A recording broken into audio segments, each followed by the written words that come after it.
ಎಲ್ಲರಿಗೂ ನಮಸ್ಕಾರಗಳು.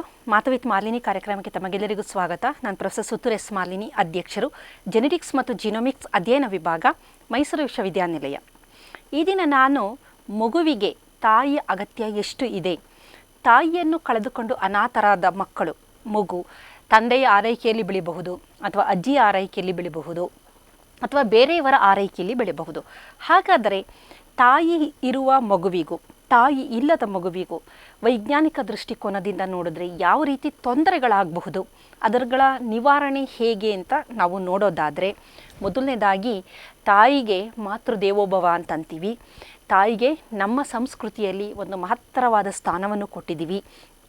ಜಗತ್ತಿನಲ್ಲಿ ಎಲ್ಲ ಮಕ್ಕಳು ಮೊದಲ ಬಾರಿಗೆ ಅಳಬೇಕಾದ್ರೆ ಅಮ್ಮ ಅಮ್ಮ ಅನ್ನೋ ಥರ ಒಂದು ಶಬ್ದವನ್ನು ಮಾಡಿಕೊಂಡೇ ಆ ಮಗು ಅಳುತ್ತೆ.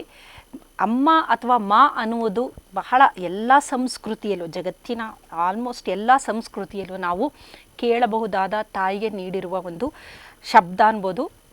ಮತ್ತು ಅಷ್ಟೇ ಮಹತ್ತರವಾದ ಸ್ಥಾನವನ್ನು ಇಡೀ ಜಗತ್ತು ತಾಯಿಗೆ ನೀಡಿದೆ.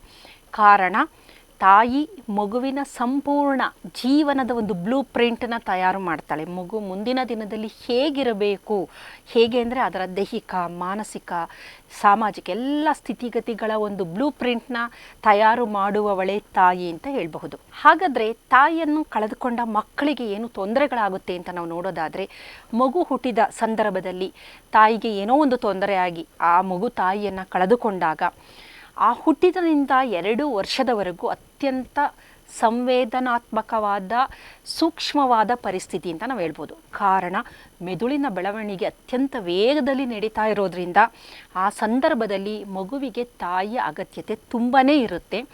ಹಾಗಾಗಿ ಅದನ್ನು ಕ್ರಿಟಿಕಲ್ ಟೈಮ್ ಅಂತ ಕರಿತೀವಿ. ಏನಕ್ಕೆ ಅಂತಂದರೆ, ಈ ಸಂದರ್ಭದಲ್ಲಿ ಮಗುವಿಗೆ ತಾಯಿಯ ಒಂದು ಅವಶ್ಯಕತೆ ಅಂದರೆ ತಾಯಿಯ ಬೆಚ್ಚನೆಯ ಒಂದು ಮಡಿಲು ಬೇಕಾಗಿರುತ್ತೆ. ಸ್ಕಿನ್ ಟು ಸ್ಕಿನ್ ಕಾಂಟ್ಯಾಕ್ಟ್ ಅಂತ ನಾವೇನಂತೀವಿ ಅದು ಬಹಳ ಹೆಚ್ಚು ಬೇಕು. ಐ ಟು ಐ ಕಾಂಟ್ಯಾಕ್ಟ್, ಮಗು ತಾಯಿನ ನೋಡಬೇಕು, ತಾಯಿಯ ಸ್ಪರ್ಶ ಬೇಕು, ತಾಯಿಯ ಮಾತು ಬೇಕು. ಅದಕ್ಕೆ ಸೆಕ್ಯೂರ್ಡ್ ಫೀಲಿಂಗ್ ಬೇಕಾಗಿರುತ್ತೆ. ಅಂದರೆ ತಾಯಿ ಅದನ್ನು ಎತ್ಕೊಂಡಾಗ ಅದು ನಾನು ಪ್ರೊಟೆಕ್ಟೆಡ್, ನಾನು ಸುರಕ್ಷಿತವಾಗಿದ್ದೀನಿ ಎನ್ನುವ ಒಂದು ಫೀಲಿಂಗಲ್ಲಿ ಆ ಮಗು ಇರುತ್ತೆ. ಮತ್ತು ತಾಯಿಯ ಮಾತುಗಳು ಕೇಳ್ತಾ ಇರೋದ್ರಿಂದ ಅದು ನನ್ನ ಕೇರ್ ಮಾಡ್ತಿದ್ದಾರೆ, ನನ್ನ ನೋಡ್ಕೊತಿದ್ದಾರೆ ಅನ್ನುವ ಫೀಲಿಂಗ್ ಇರುತ್ತೆ. ಹಾಗಾಗಿ ಹುಟ್ಟಿದನಿಂದ 2 ವರ್ಷದವರೆಗೆ ಅತ್ಯಂತ ಸೂಕ್ಷ್ಮವಾದ ಒಂದು ಏಜ್ ಅಂತ ನಾವು ಅದನ್ನು ಅನ್ಬಹುದು. ಆ ಸಂದರ್ಭದಲ್ಲಿ ಮಗುವಿಗೆ ತಾಯಿಯ ಅವಶ್ಯಕತೆ ಅತ್ಯಂತ ಹೆಚ್ಚಿರುತ್ತೆ.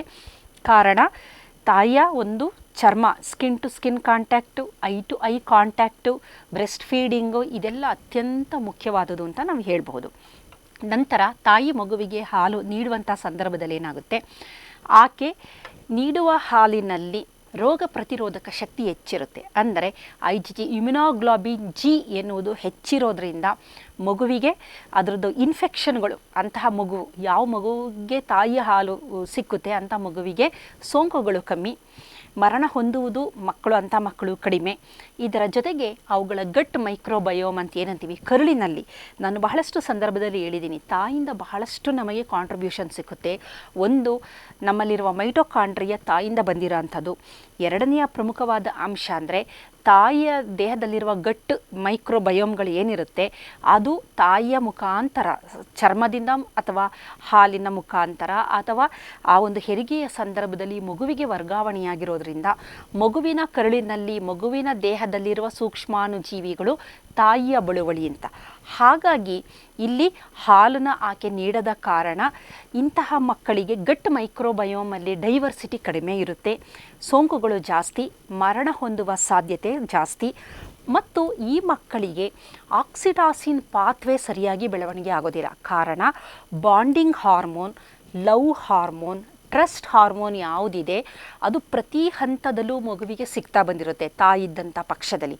ತಾಯಿ ಇಲ್ಲದಾಗ ಆ ಮಟ್ಟಿಗೆ ಆ ಬಾಂಡಿಂಗ್ ಆಗ್ಬೋದು, ಆ ಪ್ರೀತಿ ಆಗ್ಬೋದು, ಆ ಟ್ರಸ್ಟ್ ಆಗ್ಬೋದು ಆ ಮಗುವಿಗೆ ದೊರಕದ ಕಾರಣ ಆ ಒಂದು ಆಕ್ಸಿಟಾಸಿನ್ ಪಾತ್ವೇ ಸರಿಯಾದ ಪ್ರಮಾಣದಲ್ಲಿ ಅದು ಬೆಳವಣಿಗೆ ಆಗಿರೋದಿಲ್ಲ. ಇದರ ಜೊತೆಯಲ್ಲಿ ಮಾನಸಿಕವಾಗಿ ನಾವು ನೋಡೋದಾದರೆ ತಾಯಿ ಇದ್ದಂತಹ ಮಕ್ಕಳು ಯಾವಾಗಲೂ ಅವ್ರಿಗೆ ಒಂದು ಈ ಫೋಬಿಯಾ ಅಥವಾ ಈ ಹೆದರಿಕೆ ಆಗ್ಬೋದು, ಭಯ ಆಗ್ಬೋದು, ಒತ್ತಡ ಆಗ್ಬೋದು ಇರೋದಿಲ್ಲ. ಎಂಥ ಸಂದರ್ಭದಲ್ಲೂ ಎಂಥ ಪರಿಸ್ಥಿತಿಗಳನ್ನು ಧೈರ್ಯವಾಗಿ ಎದುರಿಸುವ ಶಕ್ತಿಯನ್ನು ಈ ಮಕ್ಕಳು ಹೊಂದಿರ್ತಾರೆ. ಕಾರಣ ಎಪಿಜೆನೆಟಿಕ್ ಚೇಂಜಸ್ ಅಂತ ನಾವು ಅಂತೀವಿ. ಎಪಿಜೆನೆಟಿಕ್ ಚೇಂಜಸ್ ಅಂತಂದರೆ DNA ಬದಲಾವಣೆ ಆಗಿಲ್ಲ, ಆದರೆ DNA ಜೊತೆ ಜೋಡಣೆಯಾಗಿರುವ ಕೆಲವು ರಾಸಾಯನಿಕ ಗುಂಪುಗಳಲ್ಲಿ ಬದಲಾವಣೆ ಆಗಿದೆ. ಅದರಲ್ಲೂ ಪ್ರಮುಖವಾಗಿ NR1C31 ಅಂತ ಒಂದು ಜೀನ್ ಇದೆ, ಗ್ಲೂಕೋಕಾರ್ಟಿಕಾಯ್ಡ್ ರೆಸೆಪ್ಟಾರ್ ಜೀನ್ ಅಂತ ಕರಿತೀವಿ.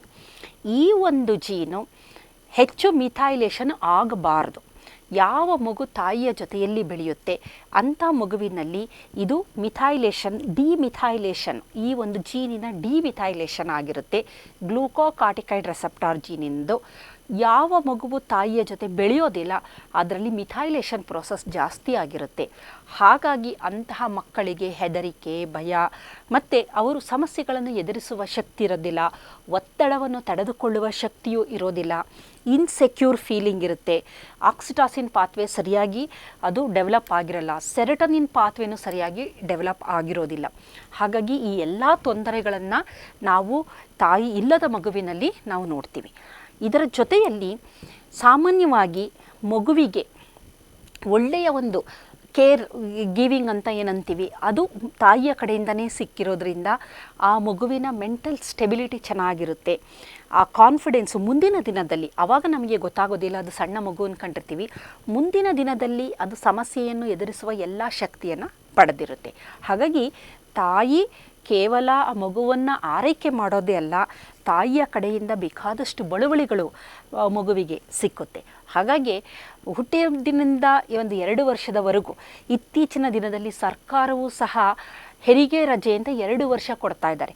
ಕಾರಣ ಹುಟ್ಟಿನಿಂದ 2 ವರ್ಷದವರೆಗೂ ಮಗುವಿಗೆ ತಾಯಿಯ ಒಂದು ಆಪ್ತತೆ, ತಾಯಿಯ ಒಡನಾಟ ಅತ್ಯಂತ ಅವಶ್ಯ. ಒಂದು ಜೀವಿಯ ಒಂದು ಬ್ಲೂ ಪ್ರಿಂಟ್, ಆ ಒಂದು ಜೀವಿಯ ಸಂಪೂರ್ಣ ಒಂದು ಬ್ಲೂ ಪ್ರಿಂಟ್ ಮಾಡುವುದು ತಾಯಿಯೇ. ಹಾಗಾಗಿ ಈ ಒಂದು ಒಡನಾಟಕ್ಕೆ 2 ವರ್ಷಗಳ ಅವಧಿ ಪ್ರತಿಯೊಬ್ಬ ಹೆಂಗಸರಿಗೆ ಬೇಕು. ಆ ಮಗು ಆಕೆಯೇ ತನ್ನ ಮಗುವಿನ ಒಡನಾಟದಲ್ಲಿ ಎನ್ನುವ ಕಾರಣಕ್ಕೆ ಸರ್ಕಾರ ಹೆರಿಗೆ ರಜೆಯನ್ನು ಹೆಚ್ಚು ಮಾಡಿದೆ. ಮೊದಲು 4 ತಿಂಗಳಿದ್ದು ಈಗ 2 ವರ್ಷಗಳ ಕಾಲ ಅವರು ಹೆರಿಗೆ ರಜೆಯನ್ನು ತೆಗೆದುಕೊಳ್ಬೋದು. ಹಾಗಾದರೆ ಆಕಸ್ಮಿಕವಾಗಿ ತಾಯಿ ಮರಣ ಹೊಂದಿದಾಗ ಈ ಮಕ್ಕಳಿಗೆ ಬೇರೆ ದಾರಿ ಇಲ್ವಾ? ಈ ಮಕ್ಕಳು ಸಮಾಜದಲ್ಲಿ ಒಂದು ಶಕ್ತಿಶಾಲಿಗಳಾಗಿ ದೈಹಿಕ ಮಾನಸಿಕವಾಗಿ ಆಗೋದಿಲ್ವಾ ಅಂತಂದರೆ ಆಗುತ್ತೆ. ಅದು ಯಾವ ರೀತಿ ಅಂತಂದರೆ ಅದಕ್ಕೆ ಪ್ರೈಮರಿ ಕೇರ್ ಗಿವರ್ ಅಂತ, ತಂದೆ ಅಥವಾ ಅಜ್ಜಿ ಯಾರಾದರೂ ಒಬ್ಬರು ಸತತವಾಗಿ ಒಬ್ಬರೇ ವ್ಯಕ್ತಿ ಆ ಮಗುವನ್ನು ನೋಡ್ಕೋಬೇಕು. ಮತ್ತು ಆ ಮಗುವಿನ ಜೊತೆ ಸದಾಕಾಲ ಇರಬೇಕು. ಮಗುನ ಹೆಚ್ಚು ಅಳುವುದಕ್ಕೆ ಬಿಡಬಾರ್ದು. ಯಾವಾಗ ಮಗು ಹೆಚ್ಚು ಅಳುತ್ತೆ ಅಂತಹ ಸಂದರ್ಭದಲ್ಲಿ ಅದರ ಒತ್ತಡದ ಜೀನ್ಗಳು ಆ್ಯಕ್ಟಿವೇಟ್ ಆಗಿಬಿಡುತ್ತೆ. ಅದು ಎಪಿಜೆನೆಟಿಕ್ ಚೇಂಜಸ್ ಆಗೋದ್ರಿಂದ ಮುಂದಿನ ದಿನದಲ್ಲಿ ಅದಕ್ಕೆ ನಾನಾ ರೀತಿಯ ಸಮಸ್ಯೆಗಳು ಬರುತ್ತೆ. ಹಾಗಾಗಿ ಮಗು ಅತ್ತ ತಕ್ಷಣ ಅದನ್ನು ಅಟೆಂಡ್ ಮಾಡಬೇಕಾಗುತ್ತೆ ಮತ್ತು ಅದಕ್ಕೆ ಒಂದು ರೂಟೀನ್ ಇಟ್ಕೋಬೇಕಾಗುತ್ತೆ. ಅಂದರೆ ಪ್ರತಿನಿತ್ಯ ಮಗುವಿಗೆ ಯಾವ ಸಂದರ್ಭದಲ್ಲಿ ಯಾವ ಸಮಯದಲ್ಲಿ ಏನೇನು ಮಾಡಬೇಕು, ಏಕೆಂದರೆ ಮಗುವಿಗೆ ಆ ವ್ಯಕ್ತಿಯ ಜೊತೆ ಒಂದು ಅಕ್ಲಮಟೈಸ್ ಆಗೋದ್ರಿಂದ, ಮತ್ತು ಆ ಮಗುವನ್ನು ಎತ್ಕೊಳ್ಳೋದೇ ಆಗಲಿ, ಸ್ಕಿನ್ ಟು ಸ್ಕಿನ್ ಟಚ್ ಅಂತ ನಾವೇನು ಹೇಳ್ತೀವಿ, ಆ ಮಗುವಿನ ಐ ಕಾಂಟ್ಯಾಕ್ಟ್ ಮಾಡೋದೇ ಆಗಲಿ, ಮತ್ತು ಅದು ಏನೋ ಆ ಮಗುವಿನ ಜೊತೆ ಮಾತಾಡೋದನ್ನು ಸಹ ಬಹಳ ಮುಖ್ಯ. ಇದು ತಾಯಿನೂ ಮಾಡ್ಬೋದು ಅಥವಾ ಕೇರ್ ಗಿವರು ಮಾಡ್ಬೋದು. ಅದು ಮಗುಗೆ ಮಾತಾಡೋಕ್ಕೆ ಬರೋದಿಲ್ಲ, ಸಣ್ಣ ಮಗು ಅದು, ಆದರೂ ಸಹ ನಾವು ಮಾತಾಡಬೇಕಾಗುತ್ತೆ. ಆಮೇಲೆ ಅದು ಹೇಳಿದ್ದನ್ನು ಅದೇನೋ ಒಂದು ಶಬ್ದ ಮಾಡಿದ್ರೆ ಅದನ್ನು ನಾವು ರಿಪೀಟ್ ಮಾಡಬೇಕಾಗುತ್ತೆ. ಅದು ಒಂದು ಕಮ್ಯುನಿಕೇಷನ್, ಲ್ಯಾಂಗ್ವೇಜ್ ರೀಜನು ತುಂಬ ಚೆನ್ನಾಗಿ ಆ್ಯಕ್ಟಿವೇಟ್ ಆಗುತ್ತೆ. ಸೋಷಿಯಲೈಸೇಷನು, ಲ್ಯಾಂಗ್ವೇಜ್ ರೀಜನ್ ಅಂತ ನಾವೇನು ಹೇಳ್ತೀವಿ, ಮೆದುಳಿನ ಆ ಭಾಗ ಬಹಳ ಅದ್ಭುತವಾಗಿ ಆ್ಯಕ್ಟಿವೇಟ್ ಆಗ್ತಾ ಬರುತ್ತೆ.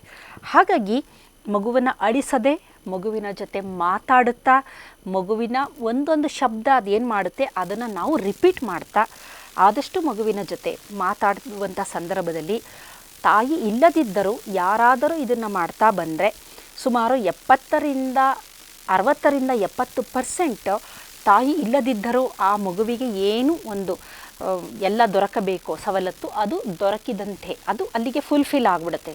ಸುಮಾರು 70%. ಇನ್ನು 30% ಅಂದರೆ ಅದರ ಒಂದು ಬ್ರೆಸ್ಟ್ ಫೀಡಿಂಗು ಇರೋದಿಲ್ಲ. ಆವಾಗ ಏನಾಗುತ್ತೆ, IgG ಸ್ವಲ್ಪ ಕಡಿಮೆ ಇರುತ್ತೆ, ಮಕ್ಕಳಿಗೆ ಸೋಂಕುಗಳು ಬರುವ ಸಾಧ್ಯತೆ ಇದೆ. ಹಾಗಾಗಿ ಸಪ್ಲಿಮೆಂಟ್ಸ್ ಕೊಡಬೇಕಾಗುತ್ತೆ, ಪೂರಕ ಆಹಾರ. DHA ಹೆಚ್ಚಿರುವಂಥದ್ದನ್ನು ಕೊಟ್ಟರೆ ಮೆದುಳಿನ ಬೆಳವಣಿಗೆ ಚೆನ್ನಾಗಾಗುತ್ತೆ. ಕೋಲಿನ್ ರಿಚ್ ಇರುವಂಥ ಆಹಾರವನ್ನು ಅದನ್ನು ವೈದ್ಯರೇ ಹೇಳ್ತಾರೆ, ಕೊಟ್ಟಾಗ ಅದೇನಾಗುತ್ತೆ, ಮೆಮೊರಿನ ಚೆನ್ನಾಗಿದ್ದು ಮಾಡುತ್ತೆ. ಐರನ್ ರಿಚ್ ಇರುವ ಆಹಾರ ಪದಾರ್ಥಗಳನ್ನು ಅಂದರೆ ಅದನ್ನ ಸಪ್ಲಿಮೆಂಟ್ಸ್ಗಳನ್ನು ನಾವು ಸೇರಿಸಿ ಕೊಟ್ಟಂಥ ಸಂದರ್ಭದಲ್ಲಿ ಅವಾಗೇನಾಗುತ್ತೆ, ಅದು ಮೆದುಳಿಗೆ ಹೆಚ್ಚಿನ ಒಂದು ಆಕ್ಸಿಜನ್ ಸಪ್ಲೈ ಮಾಡೋದ್ರಿಂದ ಆ ಮಗುವಿನ ಮೆದುಳು ಸಮರ್ಪಕವಾಗಿ ಬೆಳವಣಿಗೆ ಹೊಂದಲು ಮತ್ತು ಸುಸ್ಥಿತಿಯಲ್ಲಿರಲು ಬಹಳಷ್ಟು ಸಹಾಯ ಮಾಡುತ್ತೆ. ಜೊತೆಗೆ ಪ್ರೋಟೀನ್ಗಳು ಅಷ್ಟೇ, ಮಗುವಿಗೆ ತರಾವರಿ ಪ್ರೋಟೀನ್ಗಳನ್ನು ಅದನ್ನು ಬಹಳಷ್ಟು ಧಾನ್ಯಗಳನ್ನು ಮೊಳಕೆ ಬರಿಸಿ ಅದನ್ನು ಪೌಡರ್ ಮಾಡಿ ಅದನ್ನು ಸಕ್ಕರೆ ಬೆಲ್ಲ ಹಾಕಿ ತುಪ್ಪ ಹಾಕಿ ಮಗುವಿಗೆ ತಿನ್ನಿಸ್ತಾರೆ, ಪ್ರೋಟೀನ್ ನೀಡುವಂಥದ್ದು. ಈ ರೀತಿ ಆಹಾರದಲ್ಲೂ ಸಹ ನಾವು ತಾಯಿ ಇಲ್ಲದಿದ್ದರೂ ಎಲ್ಲೋ ಒಂದು ಕಡೆ ನಾವು ಕಾಂಪ್ರಮೈಸ್ ಮಾಡ್ಕೋಬೇಕು. ಜೊತೆಯಲ್ಲಿ ಸ್ಕಿನ್ ಟು ಸ್ಕಿನ್ ಟಚ್, ನಾನು ಹೇಳಿದೆ NRIC31 ಅನ್ನುವ ಒಂದು ಜೀನು ಅಂತೇಳಿ, ಆ ಜೀನು ಸಹ ಆ್ಯಕ್ಟಿವೇಟ್ ಆಗಬೇಕು ಅಂತಂದರೆ ಸ್ಕಿನ್ ಟು ಸ್ಕಿನ್ ಟಚ್ ಅಂತ ನಾನು ಅಂದೆ.